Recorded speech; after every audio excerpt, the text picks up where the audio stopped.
carta sea la que conocemos como primera carta a los Corintios, ¿no?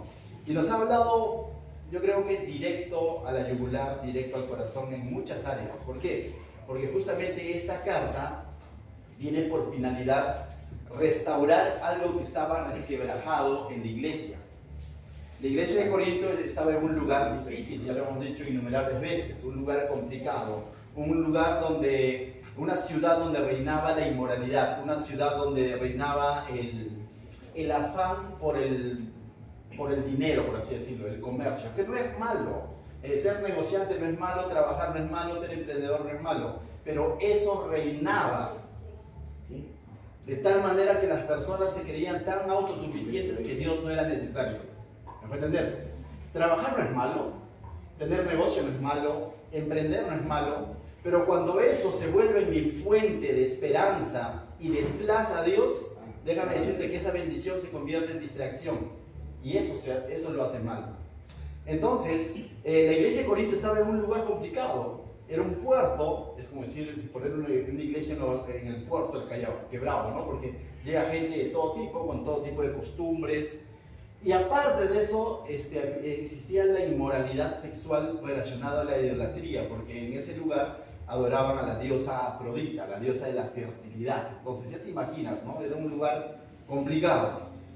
Entonces uno dice, pero un lugar así, entonces ¿para qué Dios pone una iglesia en ese lugar? Justamente Dios va a poner su iglesia en los lugares como esos. Dios no va a buscar un lugar ideal donde todos sean buenitos y educados y con valores para poner su iglesia, no.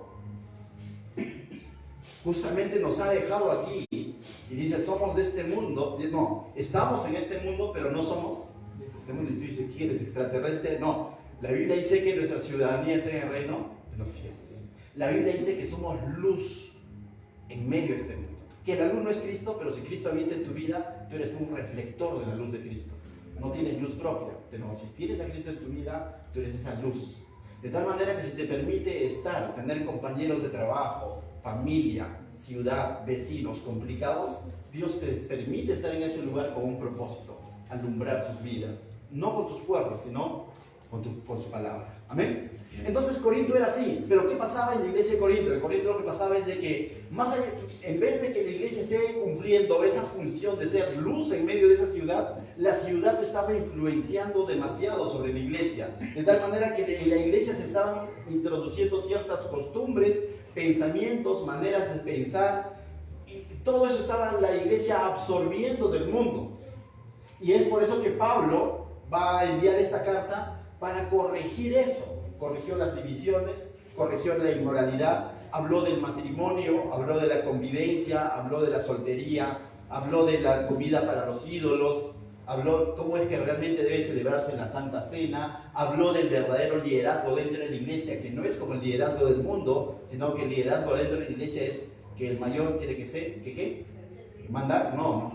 Afuera sí, ¿no? Que gerente manda, pero en la iglesia el mayor ¿qué hace? Sirve. Es un siervo. Jesús lo hizo, siendo el Hijo de Dios, se despojó de toda su gloria y vino a servir con su vida. Y ese ejemplo nos deja.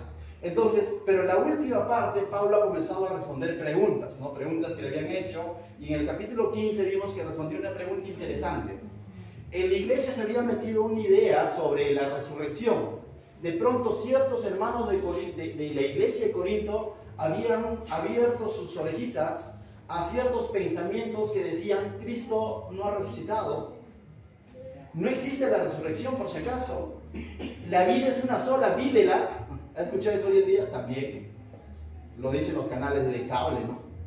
Y parecen eruditos, parecen inteligentes, y Da Vinci dijo tal cosa y tantas cosas, ¿no? Lo mismo ocurría aquel entonces. De pronto estaban negando la resurrección de Cristo, y que el mundo lo niegue no debe ser novedad. El mundo no tiene a Cristo, a lo malo lo llama bueno, el mundo está cegado. Que el inconverso, el no creyente niegue la resurrección de Cristo, eso no es novedad, pero que el creyente esté considerando y dudando, diciendo, ¿realmente habrá resucitado? ¿Realmente habrá resurrección? Pablo les dice, necios, palabra dura, fuerte, pero Pablo dice, hey necios, no, ¿por qué van a desconfiar? Si Cristo resucitó y hay pruebas indubitables Se presentó primero a Cefas, es decir, a Pedro, luego a los 12 y luego a más de 500 personas, de los cuales aún muchos están vivos. Es decir, puedes ir y preguntarles si vio a Cristo resucitado, dijo Pablo. Y Pablo habló de la resurrección y aclaró el tema de la resurrección. Y básicamente, ¿para qué aclaró el tema de la resurrección? Para que nosotros también podamos entender que al Dios que adoramos no es un Dios muerto, como decía Sofía, que quedó en una cruz o en una tumba. Es el Dios que venció la muerte en la cruz, porque Él tenía que morir para mostrar al mundo de que Él venció a la misma muerte. Y la muerte no lo pudo retener. Y viste cómo acababa el capítulo 15, donde decía: ¡Ey, muerte, ¿dónde está tu aguijón? ¿No? ¡Ey, muerte, qué fue! ¿Por qué? Porque Cristo resucitó, avergonzó a la muerte. Y es por eso que nosotros decimos que adoramos a un Dios vivo. Y tenemos la esperanza de que ese Dios vivo va a regresar. ¿Por quiénes? ¿Por todo el mundo? No, la Biblia enseña que va a regresar por su iglesia. Es decir, por toda aquella persona que ha creído genuinamente en Él. He resumido brevemente los 15 capítulos, brevemente, para entrar al capítulo 16, que es el último capítulo. Pero ¿sabes qué? El último capítulo habla un tema bien delicado. Y tú dices: soy justo, hoy día vamos a tocar eso. ¿Lo puedes leer la primera frase de tu Biblia, el primer versículo? ¿Puedes leerlo? En cuanto a la ofrenda para los santos. Ya, el título, pero también la primera frase, el primer versículo del capítulo 16 dice: en cuanto a la ofrenda para los santos. Y ahorita se va a medir iglesia diciendo: wow, van a hablar de ofrendas. Entonces yo digo: qué bueno que de pronto el tema no lo elijo yo, y ustedes lo saben, ¿cierto? Nosotros tenemos tiempo atrás, desde el año 2017, que justamente les narraba parte de esa historia, tenemos ese hábito o esa costumbre o esa convicción de estudiar la palabra de Dios verso a verso, capítulo por capítulo, libro por libro, ¿no? Y de manera expositiva, de tal manera que no es el pastor diciendo: hoy día voy a hablar sobre las ofrendas porque no están ofrendando. Eso existe y lamentablemente eso ha dañado mucho el testimonio de los cristianos, de los pastores y de las iglesias. Y es por eso que lo aclaro. El tema de hoy no lo he elegido yo, sino es parte. ¿Qué estudiamos la semana pasada? Capítulo 15. ¿Qué toca ahora? 16. Entonces, aunque yo quisiera brincarme ese capítulo, no lo voy a hacer porque es parte de nuestro estudio.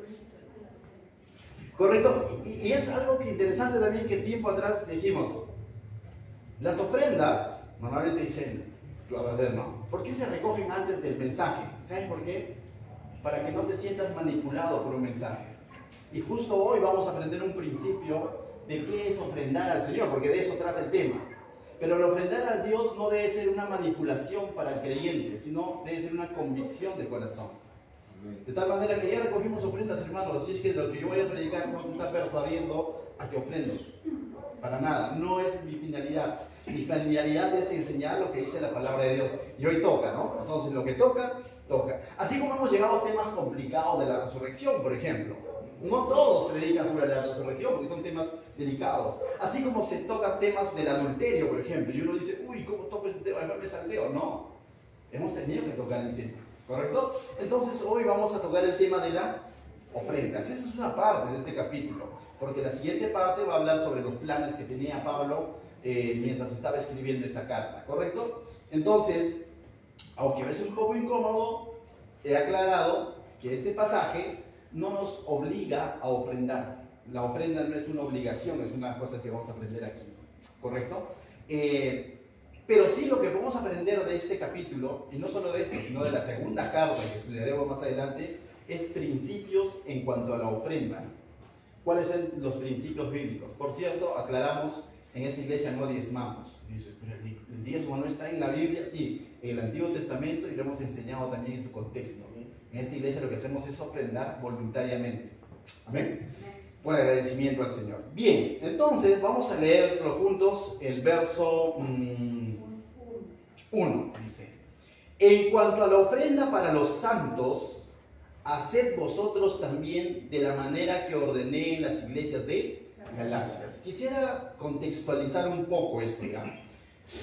¿Por qué? Porque Pablo dice: en cuanto a la ofrenda. ¿Te acuerdas que capítulos anteriores también decía, en cuanto a la comida dedicada a los ídolos, en cuanto a lo que me escribiste? Entonces decíamos, Pablo en esta carta lo que está haciendo es responder preguntas que le habían hecho llegar a él.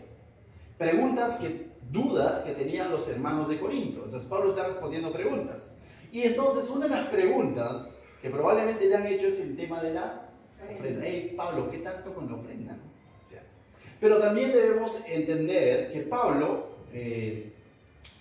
va a suceder algo. Estaba recorriendo, eso lo vemos en el libro de Hechos, en los 3 viajes misioneros de Pablo. Vemos que él recorría las iglesias ya a partir de su segundo viaje misionero. El primer viaje misionero funda iglesias, comienza iglesias. Pero ya en el segundo y tercer viaje misioneros básicamente visita también las iglesias que él ha fundado.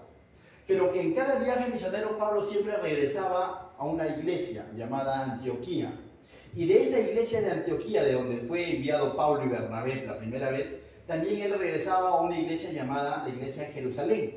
¿Y qué era la iglesia de Jerusalén? La iglesia de Jerusalén era la primera iglesia cristiana. Es donde sucedió Hechos capítulo 2, en Pentecostés. Es donde descendió el Espíritu Santo y estaban ahí los 120 reunidos en el aposento alto. Esa era la iglesia de Jerusalén, donde se quedaron la mayoría de los discípulos sirviendo como pastores, como maestros, pero Pablo salió a Antioquía, a otro lugar. Antioquía era un lugar un poquito más gentil, por así decirlo, pero Jerusalén era donde los judíos se convirtieron al cristianismo y estaba. Pedro, lleno del Espíritu Santo, predica, se convierte en ¿cuánto? 3,000. Esa era la primera iglesia. Entonces Pablo recorría, a partir de su segundo viaje y tercer viaje misionero, él recorría las iglesias gentiles de Asia, Éfeso, Corinto, Filipenses, Tesalónica, Berea, y todas esas iglesias. Él recorría recogiendo una ofrenda para los santos. ¿Y quiénes eran los santos? Los hermanos de Jerusalén. Porque históricamente se sabía, y también bíblicamente, un profeta, Ágabo, profetizó de que en Jerusalén iba a haber hambruna, es decir, escasez. Y históricamente, por registros históricos, también se sabe que en esos años Jerusalén estaba sufriendo escasez, es decir, hambre, dificultades económicas, como ciertos países de cuando en cuando sufren, ¿no? Entonces la situación en Jerusalén estaba complicada. Punto número 1. Punto número 2. ¿Recuerdas cómo nació la iglesia de Jerusalén? El Espíritu Santo descendiendo, Pedro predica y se convierte en ¿cuánto? 3,000. Avanzamos un poco, el libro de Hechos, capítulo 6, nos narra que había muchas viudas. ¿Por qué? Van a comenzar las persecuciones de parte de los mismos judíos hacia los cristianos convertidos, hacia los judíos que se convirtieron al cristianismo. Entonces les van a hacer de alguna manera una persecución. En algunos casos llegaron a asolar las iglesias, a llevarlos presos, como lo que hacía Pablo cuando no era convertido, pero en algunos casos había ciertos recortes económicos, ciertos recortes de empleo. Y en algunos casos más críticos llegaban a la muerte o a la cárcel, de tal manera que había viudas y huérfanos, desamparados, que eran parte de la iglesia, porque la iglesia era la que estaba siendo perseguida. Entonces esto causó problemas económicos en la iglesia de Jerusalén. ¿Y qué es lo que hace Pablo? Siendo judío de sangre, pero convertido al cristianismo, enseña a las iglesias gentiles que están recibiendo la bendición espiritual a que sean recíprocos y que sean generosos con la iglesia de Jerusalén y que los ayuden. Entonces Pablo recorría las iglesias llevando esa ofrenda a Jerusalén para que puedan de alguna manera suplir sus necesidades, los huérfanos, las viudas de la iglesia de Jerusalén. Y es por eso que dice en cuanto a la ofrenda de los santos, ¿correcto?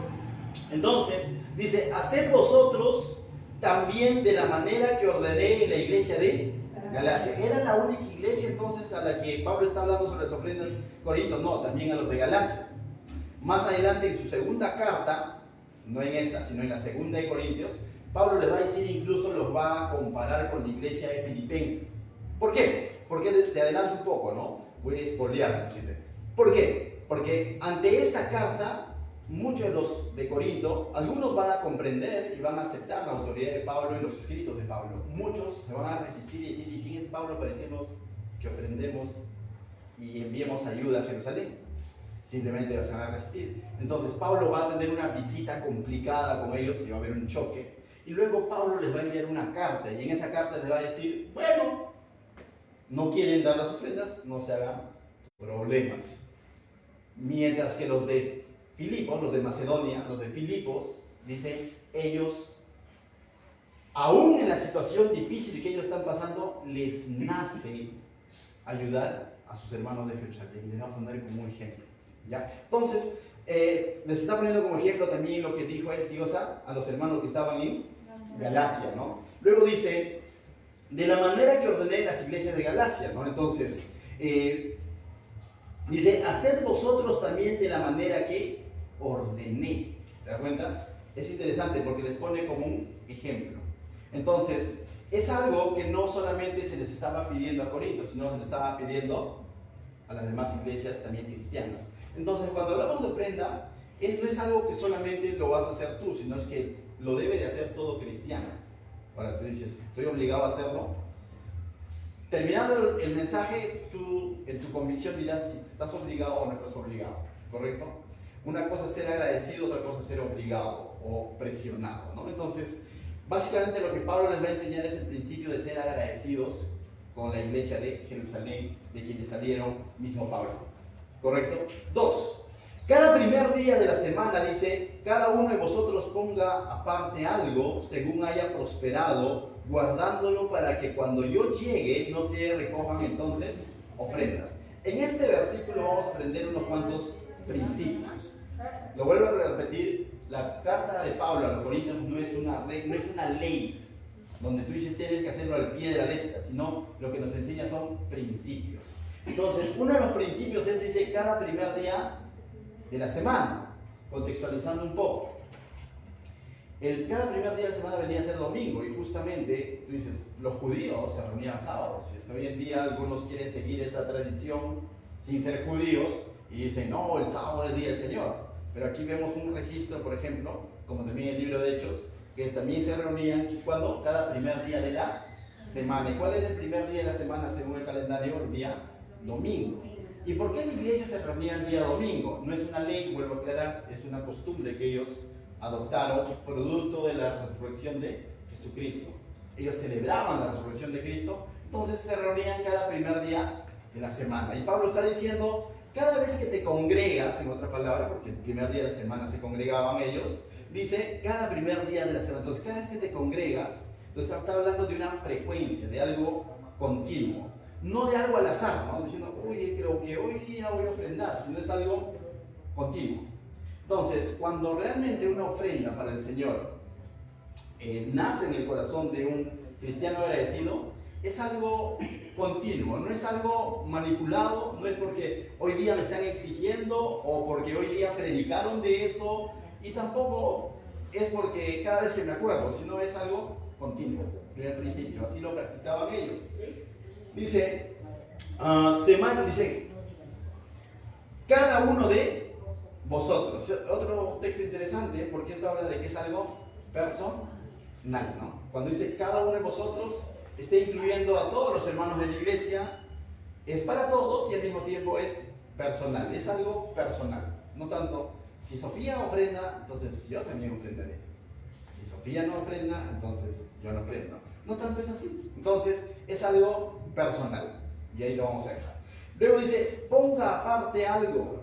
Ponga aparte algo. Es interesante, ¿ya? Cuando dice ponga aparte algo, esto habla de que es algo que yo debo de decidirlo antes de escuchar el mensaje incluso. Es algo que yo lo puedo decidir en casa. Es algo con el que yo ya puedo decir, Señor, quiero bendecir de esta manera, y lo decido en casa. Y de esta manera estoy previniendo incluso y evitando ser manipulado. Porque si tú lo dejas como algo que lo vas a decidir durante el culto, porque de pronto sonó tu alabanza preferida, ¿no? O porque de pronto el pastor habló de eso, créeme que no está bien. O lo vas a decidir por vergüenza, tampoco está bien. O sea, si vas a ofrendar, hazlo como algo preparado, con disposición de corazón, pensado, si quieres decirlo, calculado, haz tu presupuesto en casa y no te sientas presionado. Pero es algo que tú debes de preparar. Yo creo que antes de preparar la ofrenda debes preparar tu corazón. Porque hay otro principio que dice que lo hagamos con alegría y sin tristeza, ¿no? Sin dolor de bolsillo. Porque si lo voy a hacer para eso, mi ofrenda no es agradable, mejor no lo hago. Por eso yo, más con este mensaje lo que lo estoy desanimando a ofrendar que animando a ofrendar, ¿no? O sea, créeme, ¿ya? Entonces es algo que yo debo determinar en casa y ahí preparo, ¿no? Y lo guardo y lo separo. Entonces, a través de los años, la ofrenda tomó diversos nombres. Incluso la Iglesia Católica usa una palabra limosna, ¿no? O sea, limosna, que normalmente se le daba al mendigo que estaba en las puertas, ¿no? Entonces, vamos a entender que la ofrenda no es una limosna, sino es algo que yo dispongo en mi corazón, es un donativo, si quiere llamarlo, pero es algo que yo preparo para el Señor. Ciertamente, y quisiera aclarar esto nuevamente, es un tema complicado, ciertamente hay malos ejemplos, malos testimonios de cómo es que se pide la ofrenda, de cómo es que se persuade a las personas que ofrenden, de cómo es que se obliga a las personas que ofrenden o diezmen incluso, y eso es por un lado, y también hay malos testimonios de un mal manejo de esas ofrendas. Y todo eso, lamentablemente, mete a todas las iglesias cristianas en un mismo saco y las personas andan desconfiando, ¿no? Diciendo, ¿a dónde irá mi plata? ¿No? O sea, y eso es válido porque ante tantos testimonios malos, lamentablemente hace que las personas desconfíen. Entonces, lo que estamos leyendo no lo estoy inventando yo, sino lo que normalmente sucedía aquel entonces. ¿Correcto? Entonces dice, ponga aparte algo, dice, ¿no? Entonces dice, según haya prosperado. Y es interesante, ¿no? Este según haya prosperado es proporcionalmente a cómo Dios te ha bendecido. Es decir, a veces se comete el error de decir, Señor, yo te prometo ofrendarte todas las semanas, imagínate, pone un monto que tú quieras, ¿no? O sea, y se llega a un punto de espiritualizar esto y decir, como yo le he prometido al Señor y estoy ajustado, no he pagado mi cuenta, no he pagado la luz, estoy debiendo a mi hermano que se está sentado al lado mío en la iglesia, pero sí estoy cumpliendo, digo, ¿no? Ten cuidado, no te pongas yugo. Es según como el Señor dice, te haya prosperado. Y si ha sido una semana dura, no te sientas en la obligación de quedarme. Dios conoce tu situación. ¿Me va a entender? O sea, no te sientas a decir, es que yo le propuse entregarle 50 semanal y de pronto esta semana la situación, enfermó mi hijo, enfermó mi esposa y tuvo que irse al hospital y a veces se pone eso como una ley. No, pero tienes que cumplirla, Señor. No es así. Ten paz. Es conforme a cómo el Señor te haya prosperado. Es proporcional a cómo Dios te ha bendecido. ¿Me va a entender? Ahora, ciertamente también veamos la otra cara de la moneda, ¿no? Hay semanas en las que el Señor nos bendice, ¿o no? Hay semanas en las que con ingresos con los que no contábamos y de pronto tú ves, y cuando el cristiano está alineado y su corazón está dispuesto para con el Señor, reconoce que esa bendición viene del Señor, entonces no se hace problemas en decir, Señor, esta semana ha sido una semana de bendición en el área no solo económica, sino familiar y de salud. Yo te quiero ofrendar esto, pero no lo hagas como una carga, hazlo con un corazón agradecido. Amén. Luego dice, para que cuando yo llegue no se recojan entonces ofrendas. Sí, es interesante, Pablo. Pablo, en otras palabras, está diciendo para que no sean manipulados incluso con mi propia presencia. Como vino Pablo, entonces hay que ofrendar, porque ¿qué va a decir? Pablo está diciendo, cuando yo llego ni siquiera ya se debe recoger. Porque no se hace para el ojo de Pablo, para el ojo del predicador, se hace porque he preparado mi corazón y lo he hecho en mi convicción en casa. ¿Para quién? Para el Señor. El Señor es el que sabe cuánto me ha prosperado. El Señor es el que conoce cómo está mi situación. Y Pablo entonces de esta manera no le está persuadiendo a decir, cuando yo llegue por si acaso vamos a ofrendar más. No. Pablo él mismo se está cuidando de manipular a los hermanos. Está diciendo, no se dejen llevar por mi presencia. No sé si te ha pasado, ¿no? Ponen a tu música favorita y estás cantando ahí y te recuerdas cómo el Señor te ha bendecido y en ese momento en emoción lo das todo según tú y de pronto llegas a casa, no hay que cenar para tus hijos. ¿Sería correcto? No, porque has decidido algo en emociones o en vergüenza. Oh, como el hermano ofrendó del costado, ofrendó billete, yo solo estaba dejando moneda, entonces yo también tengo ese billete. No, No es algo de que debemos estar en una competencia. Debe ser algo que nace de un corazón que está preparado, está alineado con el Señor. Entonces son principios básicos que nos muestra Pablo a través de esta carta. Verso 3 dice: y cuando haya llegado a quienes hubiese designado por carta, a estos enviaré para que lleven vuestros donativos ¿a dónde? A Jerusalén. Y si fuere propio que yo también vaya, irán conmigo. Es interesante porque Pablo les dice, y es más, para que esta ofrenda llegue a Jerusalén, si quieren entre ustedes, de ustedes pueden designar a alguien para que los lleve. ¿Esto de qué nos habla? De transparencia. Pablo no se está involucrando con el dinero. No está diciendo, ya le dice al Señor y chitón, ¿no? Yo no le digo a nadie, ¿no? Si quieren yo les acompaño, dice Pablo, ¿no? Pero si entre ustedes han designado a alguien para que lo lleve, que sea esa persona que lo lleve. Aquí en la iglesia, en cuanto a las ofrendas, y ese es un buen momento para aclararlo, anualmente siempre tenemos nuestra reunión de siervos y se designa 2 personas para que administren las ofrendas y ellos llevan los registros en qué se gasta cada una de las ofrendas. Y no voy a dejar engañar, levanten su manito los que están a cargo este año, Alexander y la hermana Luz, y así es. Y tenemos un cuaderno donde se anota cuándo se ha ofrendado y en qué cosas se está usando las ofrendas. Eso se llama transparencia, y ustedes saben que todo lo que se está usando básicamente son para cosas operativas. Bendiciones para los niños, comenzamos con los kids, con los teens, tortita para los cumpleañeros, y si hay una hermana, un hermano que está pasando necesidad, hermanos, una reunión breve de líderes o de siervos, vamos a ofrendar al hermano o a la hermana tal porque está en una situación de salud difícil, y se le ofrenda. Para eso es, porque es para la obra del Señor. O vamos a ir a la misión 41, necesitamos tal o cual cosa, para eso es. Entonces hay una transparencia en la que no es el pastor el de pronto el que está diciendo, yo sé cómo manejo las ofrendas y ustedes ya no pregunten. No, lo administran 2 hermanas de la iglesia. Estoy al tanto, así como Pablo dice, si quieren que sepa, también estoy al tanto. Pero se lleva un registro y la administración lo hacen 2 personas que son miembros de la iglesia, que son siervos en la iglesia, y lo hacen de manera transparente. ¿Amén? Entonces yo creo que es lo más saludable que debe suceder, ¿no? Bien, entonces dice, ¿no? Verso 5. Bien, habiendo pasado este tema delicado de las ofrendas, vamos a pasar ahora a los planes que tenía Pablo. Por eso te decía, no es de pronto algo temático en el que iba a hablar solo de ofrendas.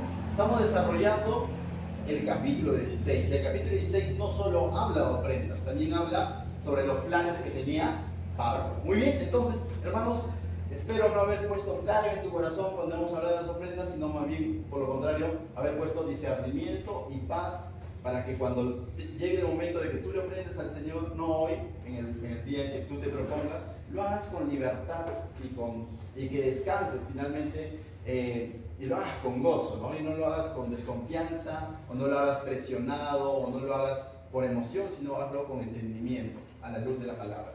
¿Amén? Verso 5 dice: iré a vosotros cuando haya pasado por Macedonia, pues por Macedonia tengo que pasar. Tú dices, Macedonia, no conozco ninguna carta a Macedonia.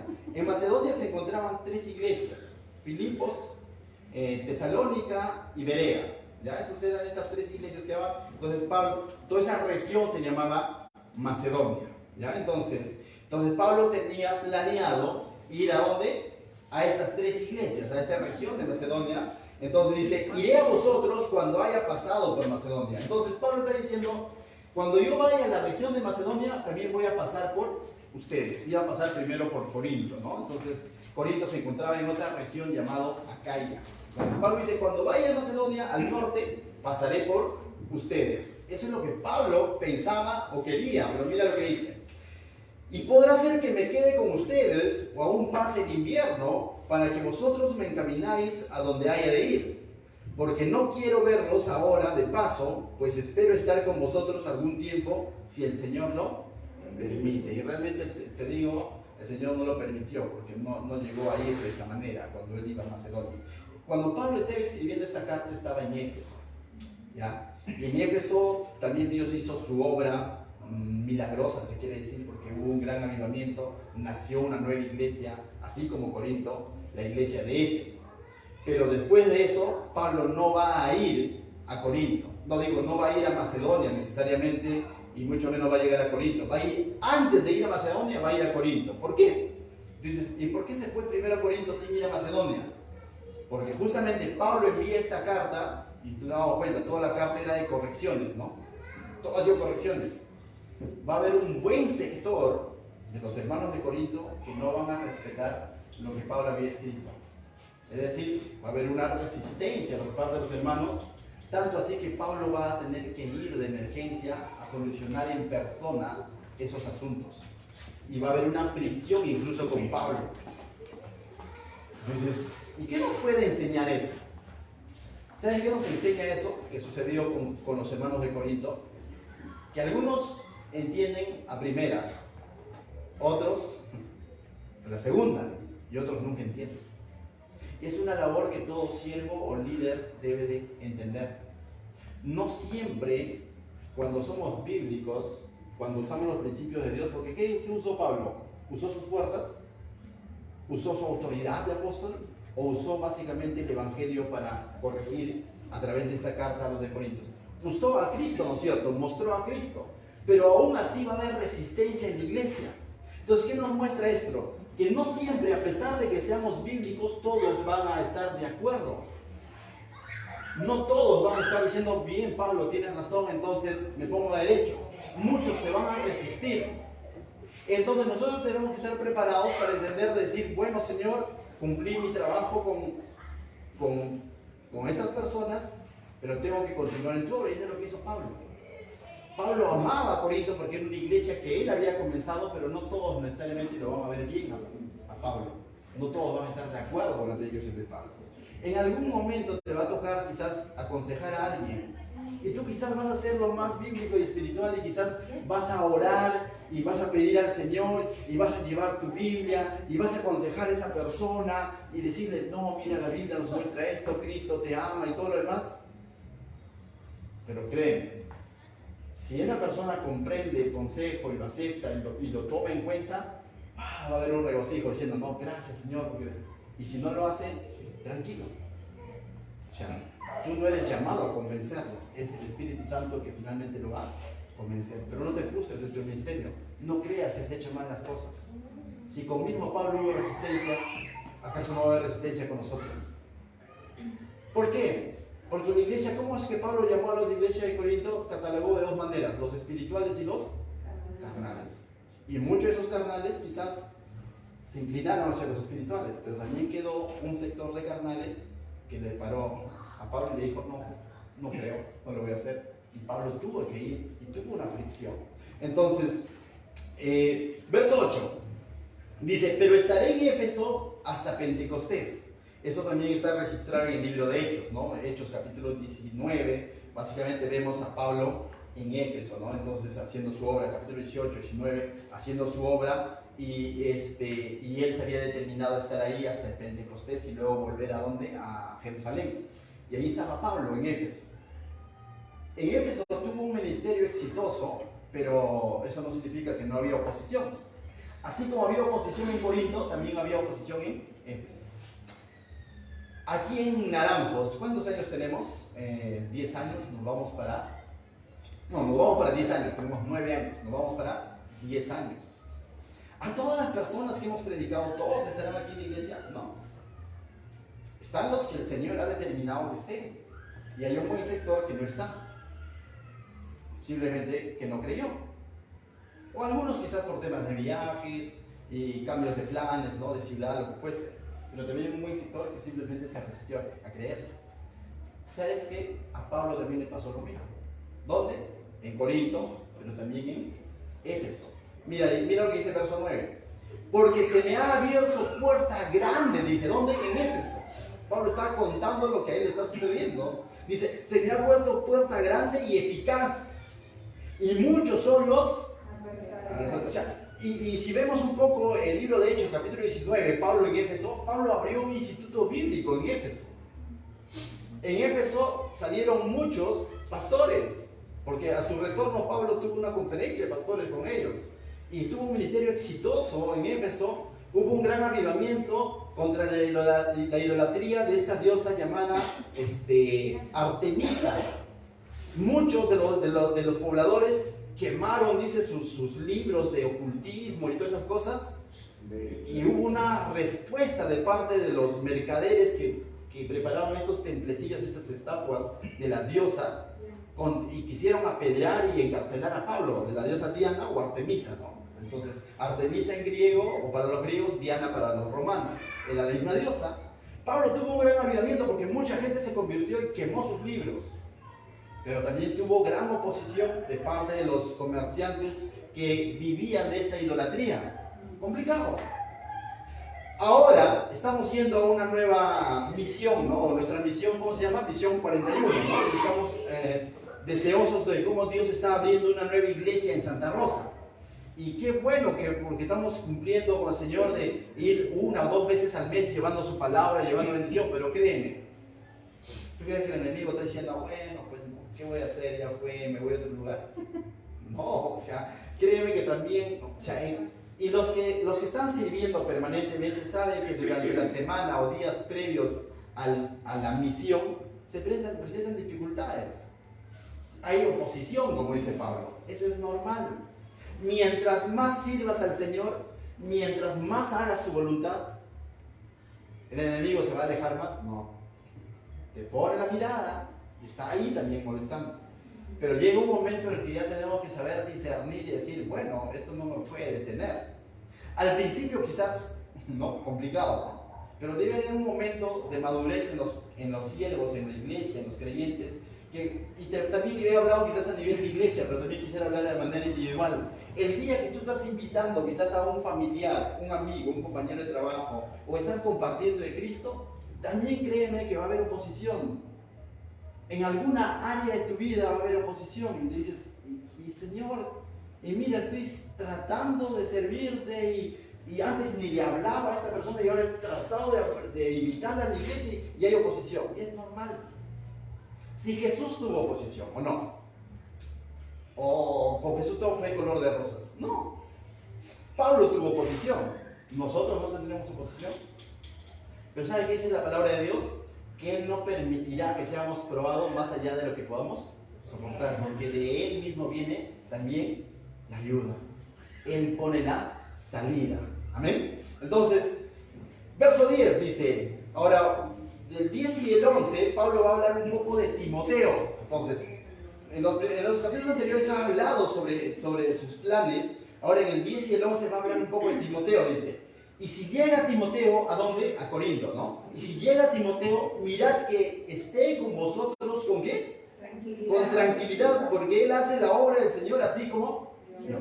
Y yo me imagino, ¿no? Pablo preocupado por su hijo, por su discípulo, su hijo espiritual Timoteo, porque si al mismo Pablo de alguna manera le ha llegado estas noticias de que la situación en Corinto está complicada, y Pablo sabe que su hijo espiritual Timoteo va a ir a ese lugar, entonces ya sabe que también va a haber una situación complicada ahí con Timoteo. Entonces Pablo de alguna manera persuade y les dice, ¿no? Mirad que esté con vosotros con tranquilidad, por favor, trátenmelo bien, ¿no? O sea, dice, porque si él hace la obra del Señor así como yo, dice, porque él también viene de parte de Dios. Porque si Timoteo de pronto exhorta o corrige algo, es porque el Señor lo está mandando.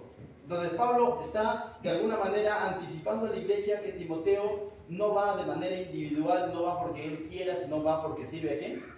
Al Señor. Si Pablo escribió esta carta es porque sirve al Señor. Si yo te estoy predicando este mensaje esta noche es porque sirvo al Señor, no porque de pronto digo, yo soy perfecto y he visto el error de todos. No, o sea, me incluyo dentro de todos y el mensaje que el Señor está trayendo a tu vida es del Señor. Amén. Verso 11 dice, por tanto, nadie le tenga en poco. Si el mismo Pablo, te vuelvo a repetir, de alguna manera, capítulo 1, ¿no? Algunos decían, no, Pablo ya fue, ahora es Apolo, ¿se acuerdan? Ahora es Cefas, y de pronto se habían olvidado de Pablo. Llega Timoteo, que está comenzando en el ministerio. ¿Cómo crees que lo van a tratar los corintianos que eran orgullosos, llenos de sabiduría del mundo, ¿no? ¿Cómo lo iban a tratar a Timoteo? De alguna manera, entonces Pablo está diciendo, recuerden que él también siga al Señor, no lo tengan en poco. Esas mismas palabras también usó Pablo cuando escribió una carta a Timoteo, que ninguno tenga en poco tu juventud, sino sé ejemplo. Para Timoteo es no des pie a que tengan en poco tus comienzos, porque juventud significa tus comienzos en el servicio al Señor. Pero por lo contrario, sé ejemplo. Pero al mismo tiempo le dice a la iglesia. Es como si en estos momentos yo le dijera aquí, Keila, la conocen muchos, ¿no? Que ella, muchos quizás se acuerdan cuando era niña, ¿no? Cuando venía aquí a la iglesia, ahora está sirviendo. Mi consejo para Keila sería que ninguno obtenga en poco tu juventud, porque tú estás sirviendo al Señor, pero sé ejemplo. Pero mi consejo sería para la iglesia decirle, no tengan en poco la juventud de Keila, porque no se trata de edad, se trata de testimonio. Ah, no, pero ella es chiquilla, sí, pero sirve al Señor. Recuerda, lo que te vaya a decir es de parte de quién, del Señor. Y así podemos poner otros nombres, Gisela también, Patricia, son jóvenes, están sirviendo al Señor. No tengamos en poco su juventud, son siervos de Dios, pero ustedes sean ejemplos a los demás. Amén. Entonces Pablo está diciendo, por tanto nadie le tenga en poco, sino, dice, encaminarle en paz para que venga a mí, porque le espero con los hermanos. Dice, entonces Pablo estaba esperando que Timoteo vaya donde él, ¿no? Encamínelo, que venga conmigo, le dice, ¿no? Verso 12 dice, acerca del hermano Apolos, ¿se acuerdan? Que de alguna manera, y vamos a darnos cuenta aquí un detalle, dice, acerca del hermano Apolos, mucho le rogué que fuese a vosotros con los hermanos, mas él de ninguna manera tuvo la voluntad de ir por ahora, pero irá cuando tenga la oportunidad. Y es interesante, ¿por qué? Porque de alguna manera la iglesia de Corinto había puesto a Pablo, a Apolos y a Cefas, Pedro, como de pronto como competidores, ¿no? Porque había Apolo lovers, había Pedro lovers y Pablo lovers, ¿no? Y por ahí espirituales decían, yo soy de Cristo, ¿no? Cuando todos somos de Cristo. Entonces, Pablo, vemos de que Pablo no tiene ningún problema con Apolo, sino el problema estaba en el corazón de los hermanos carnales que de pronto estaban creando bandos. Tanto así que Pablo mismo le ha pedido a quién? A Apolos. Y es interesante porque usa una palabra de rogué. Este rogué no es de súplica, sino es de insistencia. Le dijo, Apolo, anda tú, es de ánimo. Tampoco es de orden. Y es interesante porque Pablo no se sentía por encima de Apolos. Respetaba el ministerio de Apolo. Tanto así, y no vio mal el ministerio de Apolo, porque el problema no estaba en Apolos, el problema estaba en el corazón de los hermanos que estaban de pronto creando bandos. Con toda libertad puedo invitar a, por cierto, el próximo amigo Filocesta va a estar compartiendo aquí. Con toda libertad en algún momento Juan Carlos ha compartido desde aquí. Nuestro amigo David Troncoso comparte a través del Zoom. Ahora vamos a usar un nuevo estudio con él. Y lo animo y le pido, y digo, David, ¿cuándo comenzamos? ¿Por qué? Porque sé que tienen un corazón de siervo, un corazón de maestro. El problema está si de pronto la iglesia comienza a decir, oye, pero yo creo que David te enseña mejor que el pastor, mejor que David me pastoree. Y de pronto el otro dice, no, pero mejor Julito, mira, Julito es más joven, además es paisa como yo. Oye, de pronto, no, el pastor ya pasó de moda, ya se ponga su polito negro, está gordito, no pasa nada. Entonces, el problema aquí estaría, el pastor Anderson, en Julio, en David Troncoso, en Juan Carlos, no, estarían las personas que no estamos viendo a Cristo, sino a las personas. Y aquí vemos que Pablo no tenía ningún problema con que Apolo vaya a la iglesia, sino lo estaba bien animando, pero Apolo le dijo, no, ¿sabe qué? Estoy con chamba, ¿no? Es decir, estoy sirviendo, cuando se dé la oportunidad, iré, ¿no? Entonces, verso 13. Estos son la despedida prácticamente, estamos acabando el libro. Dice, velad, estad firmes en la fe, portados varonilmente y esforzados. Entonces Pablo comienza ahora a animarlo, a decirle, estén firmes, estén velando, portados varonilmente, es decir, compórtense como debe de ser, básicamente, y esforzados, ¿no? Dice, todas vuestras cosas sean hechas con amor. No es un esfuerzo, no es estar firme en mis fuerzas, sino con amor. Y la única manera de hacer las cosas con amor es cuando he conocido el amor de Dios. Cuando he comprendido que Dios me ama y que todo lo que ahora yo hago es porque he comprendido el amor de Dios y lo hago por amor, no por obligación, ni por compromiso, ni porque de pronto, o ni por vergüenza. Estoy firme, estoy esforzándome en la cosa del Señor, estoy creciendo en la cosa del Señor porque he comprendido el amor de Dios en mi vida. y por amor tengo que hacer las cosas que tengo que hacer. Dice, todas las cosas sean hechas con amor. Todo lo anterior, estar firmes, todo, pero con amor. No por orgullo, porque por orgullo también hay personas que están firmes, están ahí perseverando para mostrar mi crecimiento espiritual. ¿Cómo suena? Orgulloso. Lleno de amor, pero carnal, no de amor de Dios. Yo estoy firme, hermanito, para que veas que 30 años estoy fiel al Señor. No, de esa manera no se persevera. Se persevera porque he comprendido el amor de Dios. Verso 16 dice, os ruego que, 15, ¿no? Hermanos, ya sabéis que la familia de Estéfanas es las primicias de Acaya y que ellos se han dedicado al servicio de los santos. Y dices, y ahora nos pone otro nombre.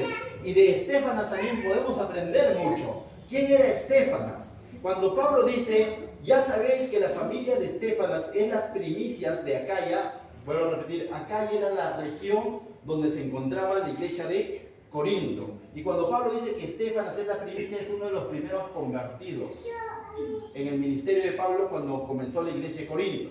¿Cómo corroboramos esto? 1 Corintios 1:16, esta misma carta, nos habló cuando de pronto Pablo estaba manifestando a quienes había bautizado, menciona justamente a Estéfanas. En 1 Corintios 1:16 dice, también bauticé a la familia de Estéfanas, de los demás no sé si he bautizado algún otro. Es decir, es lógico, ¿no? Cuando Pablo comenzó la iglesia de Corinto, bautizó a los primeros cristianos. Y uno de esos primeros cristianos, ¿quién era? Estéfanas. Capítulo 1 me muestra a Estéfanas, Pablo diciendo que lo bautizó. Capítulo 16 me está mostrando Pablo a Estéfanas, pero ¿cómo qué? ¿Cómo qué? Capítulo 1 nos dice que Pablo lo ha bautizado. Capítulo 16, verso 15, ¿qué dice que ha hecho Pablo? ¿Qué está haciendo Estéfanas? Lo vamos a leer. Hermanos, ya sabéis que la familia de Estéfanas es las primicias de Acaya y que ellos se dedicaban ¿a qué? Al servicio de los santos. ¿Cuántos se han bautizado, hermanos? ¿Cuántos se han bautizado? Sí, sinceros. Casi todos. La pregunta, ¿está sirviendo? Pastor. Estéfanas fue uno de los primeros cristianos, ¿no es cierto? Porque Pablo lo ha bautizado y Pablo está diciendo que es las primicias. Pero ahora también me está diciendo que está sirviendo junto a toda su familia. ¿Te das cuenta? O sea, es una llamada de atención también para los que somos bautizados. ¿Está sirviendo? Bueno, entonces, verso 16 dice, os ruego que os sujetéis a las personas como ellos. Y es interesante, cuando Pablo dice y ruega que se sujeten a las personas como Estéfanas y su familia, es porque ellos estaban cumpliendo un rol de liderazgo en la iglesia. Entonces no solo estaban sirviendo, sino habían madurado de tal manera que ahora están líderes en la iglesia. Y es interesante, ¿no? Entonces, vemos rápidamente entre el capítulo 1 y el capítulo 16 un hombre llamado Estéfanas y su familia que se convirtió en uno de los primeros convertidos, ahora sirviendo y como líderes y como ejemplo para la iglesia. La exhortación esta noche es, si yo ya me bauticé, si yo ya entregué mi vida a Cristo, ¿estoy sirviendo a Cristo? ¿Estoy siendo uno de los líderes dentro de la iglesia? ¿Estoy creciendo en las cosas del Señor? Hemos dicho tiempo atrás, cristiano que no crece, decrece. No puedo ser el mismo de ayer. Todos los días debo de ir creciendo en las cosas del Señor. De eso se trata, estar firmes, creciendo en las cosas del Señor. Versos 16. Os ruego que sujetéis a personas como ellos y a todos los que ayudan y trabajan. No eran los únicos, por cierto. Solo la familia Estéfanas, no. Había otros también que estaban ayudando y trabajando en la iglesia. Y Pablo los pone como ejemplo y dice, sujétense a ellos que están sirviendo y trabajando. 17. Entonces pregunto, ¿la sujeción en la iglesia, sujeción en el sentido de liderazgo, es por antigüedad? No, es porque por testimonio.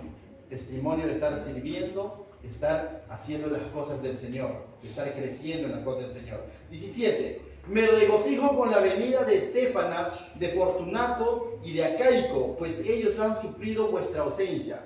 Es decir, Pablo había recibido la visita ¿de quién? De Estéfanas. Estéfanas fue uno de los que de pronto identificó los problemas en la iglesia de Corinto y se fue con los chismes de Pablo. No son chismes.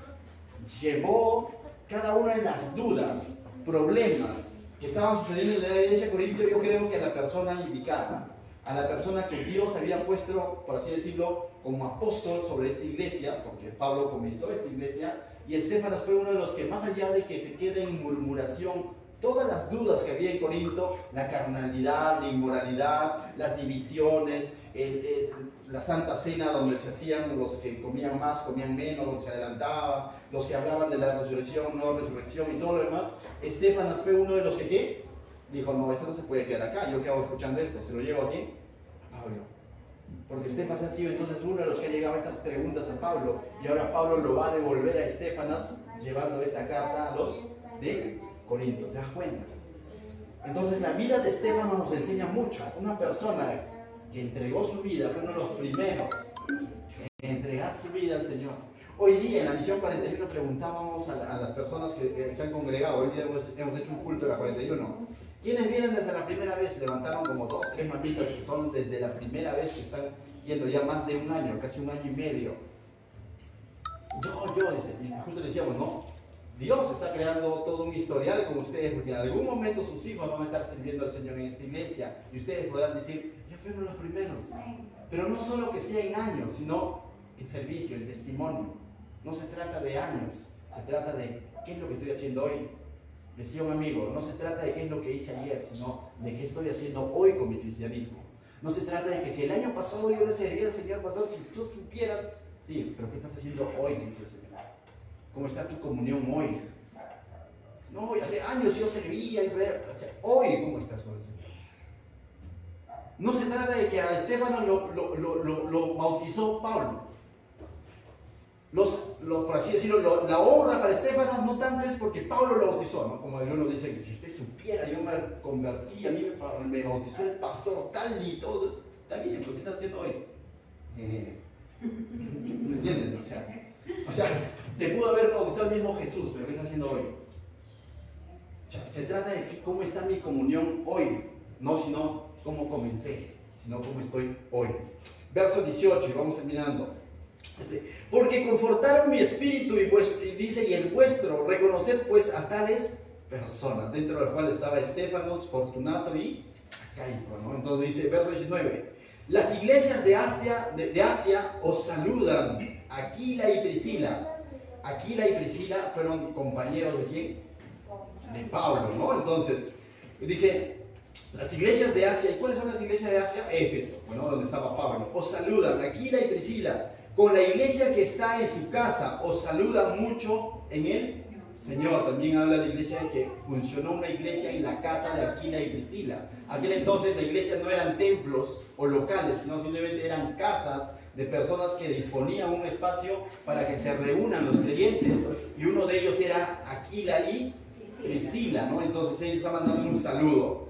Qué importantes son los saludos. Si tú dices, oye, ¿esto lo ha inspirado Dios? Sí, dice que toda la escritura ha sido inspirada por Dios. Y uno dice, ¿y qué me enseñan estos saludos? Mira, para completar el mensaje, verso 20. Os saludan todos los hermanos, saludos los unos a los otros con ósculo santo. Y ósculo santo es como un beso santo. Ahora, hay besos y hay besos. Hay besos como la de Judas, ¿sí o no? ¿Conocen el beso de Judas? Es un beso de traición. Proverbio nos habla del beso de la hipocresía. Pero el ósculo santo es un beso que caracterizaba al cristiano, de sinceridad, de afecto. ¿Cómo saludamos? Siempre, si bien es cierto, hoy en día no tenemos la costumbre, muchas veces, aquel entonces el saludo con beso incluso era entre los varones, por eso es que Judas besó a Jesús, pero fue un beso de traición. Jesús no se sorprendió diciendo, ¿por qué me besas? No, porque era normal la costumbre de aquella época y de la región. Hoy en día quizás el beso entre las mujeres, o un varón o una mujer con besito, ¿no? En la mejilla o en el cachete, pero también es el abrazo, el dar la mano, ¿no? Entonces no quiero hablar de las formas, cómo nos saludamos, sino con qué sinceridad y con qué afecto saludamos. Eso marca la vida. Cuando vienen personas nuevas, ¿cómo nos saludas? ¿Cómo estás? Así es distinto a un apapacho. Es distinto, créeme, se siente, se percibe el amor de Dios. Lo digo por testimonio propio. Cuando comencé mis caminos en el Señor, había un anfitrión, hermano, un mujer en la iglesia donde me congregaba, le decían Chino Manuel, y se saludaba y te hacía quiropraxis. Pero su saludo era afectuoso y era la manera como él mostraba el afecto. Y lo recuerdo hasta ahora. Cuando llegué al Instituto Bíblico Calvary Chapel, por primera vez estudiar sin ser de Calvary Chapel, y estaban ahí todos, una de las personas que me saludó como si me conociera de años, es una persona que ustedes conocen. Y da un abrazo veloso, pero David Troncoso. Y siempre su saludo ha sido así. Y años después le termino diciendo. Y me dice, es que el Señor me puso eso en mi corazón, abrazar de esa manera, saludar de esa manera, y créeme, anima. Dios usa diferentes maneras para animarnos. Y Pablo mismo está diciendo acá, está mandando los saludos de la iglesia hacia la otra iglesia. Qué bueno es eso. Yo animo muchas veces a los siervos, digo, si tú ves, notas que alguien está dejando de venir, está dejando de congregar, salúdalo, escríbele, llámalo, no esperes que lo haga solo el pastor. O sea, todos nosotros somos llamados a hacer. Si viene alguien nuevo aquí a la iglesia, seas tú el primero en ser ese hospedador, estar abrazado, hacerle el habla. Es importante. Somos seres humanos, no somos robots. Tenemos sentimientos, tenemos afectos. Amén. Y Pablo está usando parte de eso y dice, los saludan. Dice. Verso 21. Yo, Pablo, os escribo esta salutación de mi propia mano. Tanto, ya, te voy a dar un detalle ya. Casi la mayoría de las cartas que escribió, que fueran escritas por Pablo, entre comillas, no fueron escritas por él. Tú dices, ¿qué está hablando, pastor? Una herejía. ¿Se acuerdan de la carta a los romanos, no? Pablo es el autor de la carta, pero el escritor era Tercio, ¿se acuerdan? Aquí también nos da a entender que él no la escribió necesariamente, aunque de él es la autoría.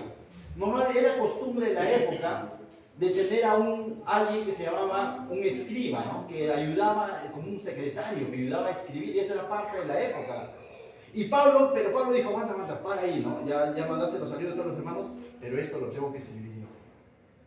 Y Pablo en la carta a los Gálatas revela que sus letras no eran tan bonitas, sino eran grandes. Algunos dicen porque probablemente sufrieron de la vista, ¿no? Entonces dice, yo Pablo os escribo esta salutación de mi propia mano. Esta parte lo estoy escribiendo con mis propias manos.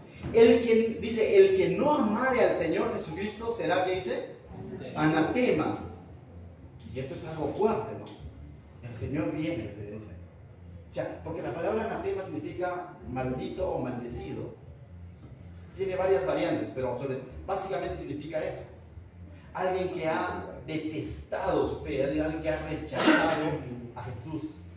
En el Antiguo Testamento era alguien que había rechazado a Jehová abiertamente. Entonces Pablo está diciendo, el que no amare al Señor Jesucristo sea anatema. En otras palabras, Pablo está hackeando, por así decirlo, le está poniendo en jaque a la iglesia, le está diciendo, yo les enseñé todo en cuanto al amor de Cristo, que a pesar de su carnalidad, cómo es que los quiere restaurar. Y si aún con todo esto alguien se resiste a amar al Señor, y el amor, ¿cómo se manifiesta? Como obediencia. Si alguien se resiste en ser obediente a su palabra, entonces ¿qué dice? Sea maldito, ¿no? Está maldecido. Porque si no amas a Dios, ahora tú dices, pero parece duro, ¿no? Pero es la verdad. Para yo poder amar a Dios, primero tengo que haber comprendido su amor. ¿Me voy a entender? Porque Dios ama a todos, pero no todos comprenden su amor, no todos comprenden Juan 16. Por eso hay que algunos se pierden y otros entregan su vida para la vida eterna, otros creen. Pero el que no cree en el amor de Dios y lo rechaza, quizás no abiertamente, pues diciendo, más adelante, no, eso es falso, ¿verdad? Entonces estás viviendo en una vida de maldición. Juan 3:18 dice que ya has sido condenado. Mis hermanos, hay solamente dos posibilidades: amar a Dios con todo tu corazón porque has comprendido su amor. Recuerda, tu amor a Dios no te salva, el amor de Dios te salva, pero si tú has sido salvo, es inevitable no amarlo. Pero si yo rechazo a Dios, solo estoy decidiendo vivir en mi condenación, vivir en mi situación de perdición, y yo mismo por elección estoy diciendo, por descarte, no quiero creer, entonces por descarte me estoy catalogando como incrédulo y estoy viviendo bajo maldición, bajo condenación. Pero si yo creo en el Señor, amo al Señor, correspondo a su amor, dice vida eterna para quien ha creído en Él. Y aunque esté muerto, vivirá como es Jesús. Dice ahora, 23, la gracia del Señor Jesucristo esté con ustedes. Mi amor en Cristo Jesús esté con todos vosotros. Amén. Y finalmente Pablo les está diciendo que todo lo que he hecho, todo lo que les he dicho es porque los amo, pero no en mis fuerzas, sino en Cristo. Amén. Y les ha dicho palabras duras, les ha dicho, los ha confrontado, pero porque Pablo quería condenarlos, porque era un religioso. No, los ha confrontado y les ha dicho las cosas como son, porque los ama en Cristo, porque Cristo les diría lo mismo como aquella mujer adúltera que le dijo, no te condeno. ¿Dónde están los que te condenaban? ¿Dónde están los que te querían apedrear? Y la mujer dice, no están. Y Cristo le dice, yo tampoco te condeno. Levántate, pero ¿qué le dice? No peques. Entonces no me ama porque está diciendo no peques. No. O sea, no te condeno, pero por amor te estoy diciendo, no peques más, no sigas en esa vida. Y lo mismo nos ha dicho el Señor a través de esta carta que estamos acabando el día de hoy. Lo duro que haya recibido o lo difícil que quizás nos cueste cumplir con su palabra, recuerda, es por amor, es porque te ama. ¿Qué tal si nos ponemos de pie, mis hermanos, para dar gracias a Dios por su palabra, por esta carta que Él permitió que se escriban y que hoy en día llegan a cada uno de nosotros? Vamos a orar a nuestro Dios. Poderoso Dios, te damos gracias, Señor. Gracias por tu palabra. Gracias porque a través de este estudio, Señor, que hoy culminamos, Señor, tú has ministrado nuestras vidas en diferentes momentos, en diferentes oportunidades, Señor. La gloria, la honra sean para